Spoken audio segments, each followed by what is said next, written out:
সরস্বতী পুজোর আগে কুল খেতে কেন বারণ করেন বড়রা? জানুন লোকাচার ও বিশ্বাসের নেপথ্যে বৈজ্ঞানিক ও পৌরাণিক কারণ। সরস্বতী পুজো মানেই বিদ্যার দেবীর আরাধনা, খাতা পুস্তকে নতুন সূচনা। কিন্তু এই পুজোর আগেই বাড়ির বড়দের কাছ থেকে প্রায়শই শোনা যায়, এখন কুল খেও না। কেন এই বারণ? এর পেছনে শুধু কুসংস্কার নয়, জড়িয়ে রয়েছে ধর্মীয় ভাবনা, বৈজ্ঞানিক ও পৌরাণিক কারণ। কৃষিপ্রধান দেশে চাষের প্রথম ফসল বা ফল আগে দেবতাকে অর্পণ করে তারপর গ্রহণের রীতি চলে আসছে। তাই নতুন ফল কুলকেও আগে দেবী সরস্বতীকে দিয়ে খাওয়ার নিয়ম চলে আসছে। এর পিছনে একটি বৈজ্ঞানিক কারণও আছে, সেটি হলো শীতের শেষ, বসন্তের শুরু।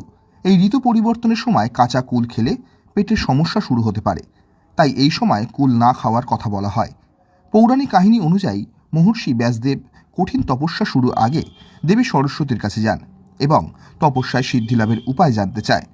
দেবী সরস্বতী তার হাতে কুলের একটি বীজ দেন আর বলেন, এই বীজ থেকে গাছ হয়ে সেই গাছের ফল পেকে যখন মাটিতে পড়বে, তখন ব্যাসদেব তপস্যায় সিদ্ধি লাভ করবেন।